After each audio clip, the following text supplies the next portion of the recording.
Hello and welcome to ITV News Central, live across the Midlands. With the new Prime Minister ordering a review of HS2, tonight we're looking at the future of high-speed rail and its impact across our region.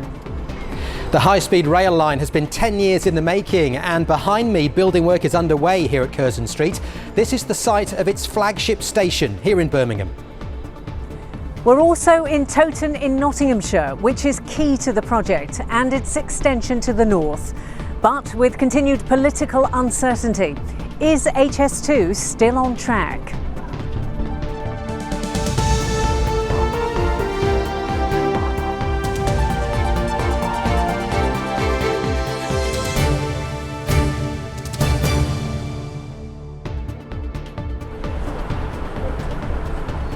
Phase 1 of HS2 runs from London Euston to Birmingham. Phase 2 is effectively the Y-split, with one line running from Birmingham up to Manchester and the other from Leeds via Towton. On tonight's programme, we'll be looking at the spiralling cost of the project, the benefits it could bring to the Midlands, but also the human and environmental cost. I'm at London Euston, where preparatory work has already started in anticipation of HS2. And I'll be on the UK's first and so far only high-speed rail line, finding out what it's like and what impact it's had.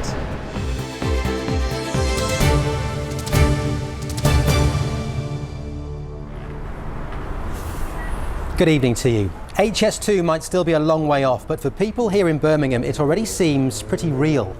I'm here at Curzon Street, where the 6-acre site has been worked on by 350 people so far for months, paving the way for the West Midlands hub. But to date, not an inch of track has been laid, and now the new Prime Minister Boris Johnson has ordered a review into a project which is going to cost anywhere between 56 billion and 100 billion pounds, depending on who you believe. Well, tonight, in an exclusive poll for this programme, we can reveal that only 26% of people in the Midlands actually support it. We'll be looking at the pros and the cons of the project in a moment. But first, let's hear from three groups of people whose lives have already been massively affected by HS2. Andy Bevan reports. 3 letters from HS2 to 3 very different property owners, all battling for compensation. But these documents have one thing in common. They all contain bad news. The Taroney family have been in the scrap metal business since the 1950s. Their 7 yards in Aston lie in the path of the Phase 1 line, and they must move out by October. But they're entitled to compensation, estimated at £2.9 million. Back in November 2016, Russell Taroney put their case to a House of Lords Select Committee and was given this assurance by HS2. We are agreed that he will put forward information to allow a business case to be taken forward for an early advance payment of that compensation. The Taroneys took that to mean money up front, but HS2 has since told them it only pays out once a property is vacated. To buy and prepare a new site, Russell Taroney has had to cash in 3 pensions and take out a £2 million bridging loan on the family home. HS2 has paid £556,000 for 2 of the Taroney yards already handed over, but that's less than 20% of what the family say they're owed, and they're staying put until they get it. This land is our freehold, this is ours, so if they think they can come and take it off us without paying for it rightly, then they've got another thing coming. When Andy and Lynn Craddock moved to Hopton near Stafford in 2013, they knew HS2 was probably coming, but they were told it would run in a tunnel and their glorious countryside view would stay. The couple both now have health problems and their steep garden is difficult to manage, so last October they decided to sell up and retire to France. But when they returned from a house hunting trip across the Channel, there was a shock. We didn't get a single person inquire about the house at all. And it's because the village is blighted. Exactly. No one wants to buy in Hopton. The village is full of for sale signs because now the Phase 2B line is planned to run above ground, just yards from homes like the Craddocks. Engineers have already been testing the soil. So the couple applied for HS2 to buy their house, but they've been turned down twice because, says HS2, they knew about the line when they moved in. When they rejected it, I actually had a breakdown and it caused a lot of problems mentally for me. So I picked myself up and we reapplied, and that's where we are at the moment. Diane Scott has been in her 17th century cottage at Long Eaton in Derbyshire for 19 years and has spent £100,000 updating it. But it lies in the Phase 2B safeguarding zone and is earmarked for demolition. The cottage can only be sold to HS2, but last November a figure of £290,000 was agreed and contracts were drawn up. Then in March, Diane got a letter from HS2 reducing the valuation by £50,000. I was absolutely, I was furious. I couldn't believe it. The fact that the surveyor hadn't even been round to my property to view it.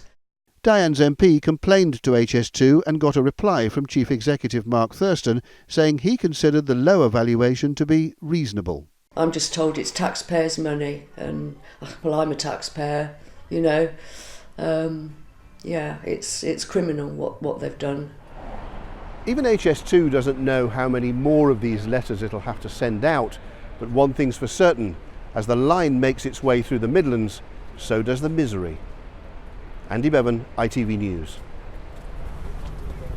Three very different stories of people affected by the HS2 line. Well, Audrey Hurrell from Trall in Nottinghamshire is also affected by the planned route and joins us now. Audrey, HS2 have just told you recently that they want your house. That's right. About 6 weeks ago they posted a letter through the letterbox and told us that they were taking 20 houses down our street, and that's it. Nothing we could do. and this is your forever house, isn't it? Yes, we moved into a bungalow 6 years ago because my husband struggles with the stairs. We thought, that's it, like you say, forever house. And yeah, we're just gutted that they're thinking of taking us, knocking us down. Yeah, well, I can imagine your reaction, but what sort of correspondence have you had from HS2? What have they said? All we've had is the letter what they posted through the door telling us that we was one of 20 houses, and we've been to a meeting, and that's it. Nothing else since. So we're still waiting to hear what's going on, basically. And are you concerned that it's going to affect the value of your house? We are, yes. I mean, they're not going to, apart from the fact they're not going to pay us what it's worth, they say they will, but will they? And where do we find somewhere at that value anyway? And what suits us, bungalow-wise and what have you? Because there aren't any being built, so we're just waiting to see. Just waiting. It's terrible. So what do you do now then, Audrey? What are the plans? Sit and wait and see what's going to go on. Wait until they confirm it, really. They said it's another 2 or 3 years before it's confirmed that it's going to be down our street, and then we'll think again of where we go, what we do, and everything else that's going to go on. So in the meantime, you're living with the uncertainty. Yes, we're just living day to day and just talk to the neighbours. They're all the same, and just, well, that's it. There's nothing you can do, is there? Just sit in limbo, basically. Well, we certainly hope it does work out for you, Audrey. Thank you very much. We hope you get some news from HS2 quite soon. So do we. Thank you. Thank you for joining us. Thank you. Well, HS2 Limited do say that they can't comment on individual cases, but we will be speaking to the Chief Executive Officer about the project later in this programme. So what about the economics? Well, experts predict that the economic benefits of HS2 for the East Midlands could be huge. The creation of the East Midlands hub at Toton Sidings could cost around £500 million. But experts predict it could be worth 3 times that for the whole of the East Midlands in the long term. Well, the government's current plans would also see the extension of the tram line from here to the hub, which is about half a mile away, sort of in that direction. I'm joined now by Brent Poland from Stop HS2 Erewash. And Brent, it does sound on the face of it that there's going to be some great economic benefits for people in the entire region. Completely refute that. All economic benefits are subsidised by us, the taxpayers. So we're actually going to be funding these. They're going to say they're going to create jobs, but how many jobs are they actually going to create? And whose money are they actually spending? We're going to be paying for HS2 in this local area twofold. Central government taxes, which goes towards building HS2, and then of course the mess that HS2 has to make, we then have to clean up with our local taxes. So we don't believe it's actually going to create an economic case that's worthwhile and viable for us. We already have a railway line, so any incremental economic value we should already have. It's not as if we're getting something new. But we do have to increase capacity. Yeah, we do have to increase capacity in our local hospital, which has got bed cuts at the moment. We increase capacity in our primary and secondary schools. Nobody died yesterday because of railway capacity. I know it's important, but there are other solutions to railway capacity besides spending £100 billion plus. The International Space Station costs that. It really is solving a problem by using lots of money which could be created another way. Great Central Line could be reopened, other ways to reduce capacity including cutting demand, opening old railways. So we don't agree the capacity is something that we think is a different rationale that HS2 have had. They keep changing their rationale. OK, Brent, we'll have to leave it there. Yeah. Thank you very much. Thanks very much. Now, according to our survey, half of all respondents do think it's important to have more capacity on trains between the Midlands and London. But almost 2/3 don't think HS2 will be value for money. It was originally estimated to cost £33 billion, but that figure has since soared. The new Prime Minister, Boris Johnson, has reportedly said it could cost as much as £100 billion. But those championing the project say the investment is worth it in the long term. Mark Goff has been looking at whether High Speed 2 will bring high returns for the Midlands, and he begins his report on a train so overcrowded that he's had to abandon his broadcast camera and film it on his mobile phone. This is the 7:15 from University Station through to Lichfield, and it's pretty busy as normal. But the government reckons that HS2 will make crowded trains a thing of the past. At the moment, intercity trains, commuter trains and freight trains all use the same lines. The thinking is that the intercity services will switch to the new high-speed line, and that should create more space on the old existing lines for more commuter trains. And it's needed. More and more people are using the trains more and more often. In the last 10 years, passenger journeys in the Midlands have gone up from 68.3 million to 129.3 million. But HS2 is also about improving the economy. HS2 Limited, the company set up to build the line, say it'll be a catalyst for growth in the country, creating 30,000 jobs just to build it, 3,000 more to run it, and 2,000 apprenticeships. It'll also give Midlands firms a wider pool of potential employees and help attract and keep talent.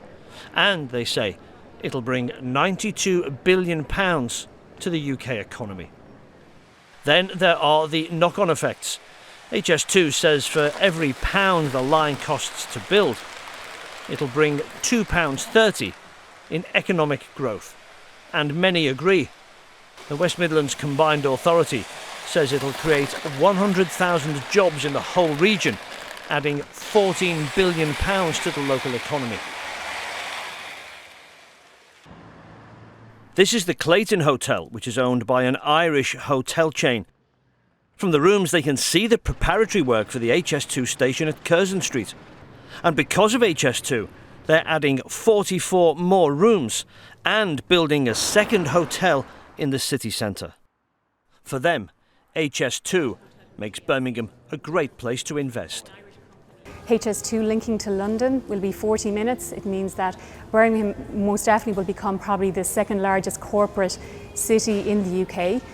We see kind of the next 10 years as a lot of expanding, a lot of positive things happening in the city.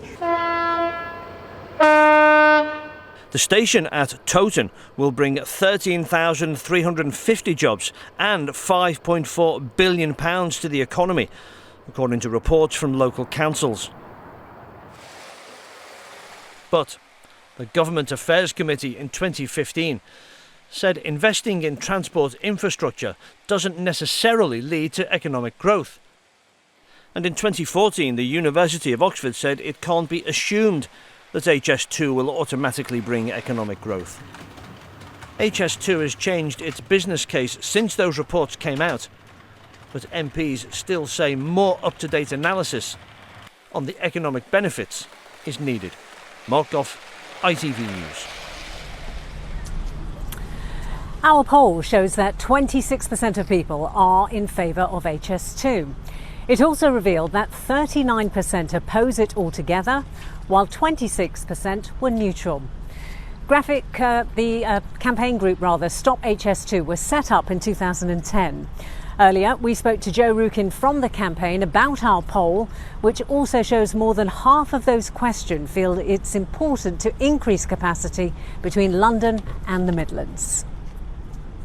The fact that people say that the railways need new capacity and that they don't want HS2 shows that the public really understand that this case for HS2 is all spin. It doesn't deliver capacity where it is needed, and it will suck up transport investment. It requires £11 billion worth of cuts to existing rail services.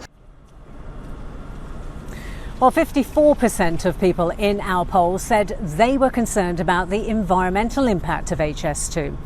Yet HS2 claims it is the green alternative. Charlotte Cross has been looking at the claims and the counterclaims. Sellers Wood in Nottingham is a gem at the very heart of the English countryside, offering a rare and varied habitat for the wildlife it houses. But Phase 2 of HS2 is due to destroy a huge chunk of the surrounding woodland. And environmental groups have voiced serious concerns about this kind of damage all along the route. We think HS2 have underestimated the impact on wildlife all the way through the consultation. There are phrases in the consultation talking about temporary loss of habitat. Well, we don't believe that's an accurate phrase. The habitat will be lost forever. Habitats can take centuries, if not longer, to evolve, so we won't have the quality of habitats that we currently have today. In Birmingham, Park Hall Wildlife Reserve near Castle Vale has already been taken over by HS2, ready for construction work to begin. The Wildlife Trust here estimates they'll lose up to 90% of this ancient woodland, and they're worried about pollution from the building work running into the River Tame. And that forms one of the biggest and most emotive arguments against HS2. It'll destroy valuable habitats with indirect impact on environments just like this too. And campaigners say it simply isn't worth it. But HS2 insists it is taking measures to mitigate the damage it's causing. This is how they plan to do it, creating what they've called a green corridor. And will create new homes for wildlife, including a bat house. And they've already started creating some of those new habitats, like this one in Hams Hall in Birmingham. They say they're aiming to be the most environmentally friendly infrastructure project the country's ever seen. In reality, when you're delivering infrastructure of the scale of HS2 and the benefits that it will bring, there is no railway route that can avoid everything. What we've been doing is planning for many years to strike the right balance between avoiding sensitive environmental features and communities to deliver what is going to be a much more improved and reliable service with much more increased capacity. And going by train is currently one of the most environmentally friendly ways to travel. Estimates for the carbon emissions of Phase 2 are 13.6 grams of carbon dioxide per passenger per kilometre when it opens in 2027. By 2041, they say that'll be down to 2.9 grams. By comparison, they say intercity rail currently emits 22 grams, and cars travelling city to city emit 67. Rail travel is much better than car travel, but not rail projects like HS2. HS2 is incredibly environmentally damaging. Clearly, we could do much better things with that money, starting with investment in the existing rail network, improving capacity, improving frequency, electrifying lines. All of those things would be much cheaper and have much greater effects on people's lives. HS2 says these alternatives wouldn't work. But technology is advancing all the time. Virgin has already developed a futuristic tube, which it claims can zip people between cities at a fraction of the cost of high-speed rail. So the question is this: will the environment be left paying the price for a system which could be out of date before it even opens? Well, assuming HS2 does go ahead, it won't be the UK's first high-speed rail line. HS1 runs from St Pancras International in London down to the Channel Tunnel. Eurostar uses it, and South Eastern runs a domestic high-speed service to the south coast. Our reporter Yasmin Bodelbai is live on one of those trains for us now. Yasmin, where are you? I am hurtling through the Kent 140 miles an hour. Yes, we are live on a high-speed train, so if the signal does drop out, please do bear with us. There's nothing like a little bit of jeopardy, is there, on live telly? In a couple of minutes' time, we're going to be pulling into Ashford International. So the journey from St Pancras in the past would have taken about an hour and 20 minutes. Today, on a high-speed train, it can take under 40 minutes. It was 10 years ago that High Speed 2, the planned proposals were put ahead, and it was also 10 years ago that this domestic high-speed rail line launched, and since then over 100 million passengers have used it. Let's grab a quick word with just one of them now. Kathy, you travel a long way, don't you, for work? What has high-speed rail meant for you on a daily basis? Well, I travel every day from Ramsgate into St Pancras and then onto Goldholt Road, which is in about 2.5 hours door to door, so every second really counts. And without the high-speed link, it'll probably take me another 20-30 minutes, so that's an extra hour of my day travelling, so it saves an awful lot of time. So a great big impact for you, but it is fair to say that when HS1 was being planned, there was a lot of opposition. People worried about the countryside, worried about their homes, about noise, all the things that we've been talking about really this evening. Let's put that to Paul Prentice now from South Eastern Trains.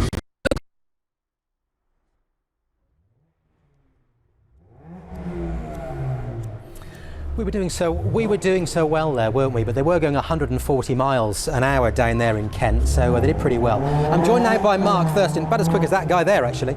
Joined now by Mark Thurston, the Chief Executive Officer of HS2 Limited. Mark, 63% of people, according to our poll, don't think HS2 is a good idea. We've heard already on the programme about the environmental impact, the impact on people's lives, the escalating cost. Is it worth it? All we have to remember, Matt, is that HS2 is much more than a railway. This will transform our rail network. It will become the spine of our rail system, joining north and south. It will transform our transport system, actually, because one of the things that HS2 will do will create some massive connectivity between our major cities. It will create capacity on the existing network, which will allow us not just to run better local services, but will allow us to get roads and lorries off onto the railway. Just on that point of capacity, a lot of people saying, yes, this is great if you want to get from London to Birmingham quickly, but what about if you want to get to Coventry, to Leicester, to Nottingham? We can create that space for capacity, but that doesn't necessarily mean the capacity is going to instantly be there. No, once you move all the high-speed traffic onto the new dedicated high-speed system, I mean, you'll be able to travel from here in the Midlands to Leeds, Manchester or Birmingham in about 45 minutes. We'll have an interchange in the East Midlands. The new interchange at Tote will transform that part of the East Midlands, and of course if you're travelling at the moment between Birmingham and Leeds, it takes about 2 hours by train. Once we've got the high-speed system in place, there's huge capacity then for much better local services. Okay, what about the cost? It was originally going to be 30 odd billion, then it went up to 50 odd billion, that could be now 86 billion. Boris Johnson, the Prime Minister, the other day said it could be 100 billion. How much is it going to cost? So that's what we've been working on. I said at the end of last year that we have cost pressures, and we've been working with our contractors, with our designers to make the scheme affordable. Of course HS2 has to be value for money. It's a huge amount of taxpayers' money, but we mustn't lose sight of the benefits. HS2 will transform our country. It's about bringing actually Britain together. The Prime Minister only the weekend in Manchester talked about how we have this north-south divide on our transport systems, and HS2 is a part of a much broader agenda to give us much better rail services around the country, and certainly much better rail services here in the Midlands and into the north of England. Do you know how much it's going to cost ultimately? That's what we're continuing to work on. Obviously a new administration has come into place only in the last few days. We're probably expecting to meet the new Secretary of State next week, so we'll need in due course to brief him and the new ministerial team on where we think HS2 is going to be. Because the difficulty seems to be, to me, if we don't know how much it's going to cost, how can we possibly estimate whatever economic benefits there will be down the line? History tells us, and these big projects are all the same, that they divide opinion. Coming back to your question about your poll, and for 10 years of its existence now, HS2 has clearly divided opinion both locally and nationally. But experience says that these major transport arteries ultimately deliver huge benefit to the economy, whether it's the major road corridors, the M25, and in fact your colleague there who was on the fast link to the Kent coast, which allows us now to go right to London, to the Paris city centre. So the benefits always prove on transport to be worth it. Just quickly, 10 seconds left. Are you worried about this review that the Prime Minister has ordered? No, of course a new administration is going to review something as big and as important as HS2, and we're ready for that, and we expect that to play out over the next few weeks. OK, Mark Thurston, Chief Executive Officer of HS2 Limited, thank you very much for talking to us on the programme. HS2 is controversial and has always been a deeply political issue dividing the parties. The scheme was started under a Labour government and driven forward by the Conservatives. However, the new Prime Minister hasn't always sounded totally convinced.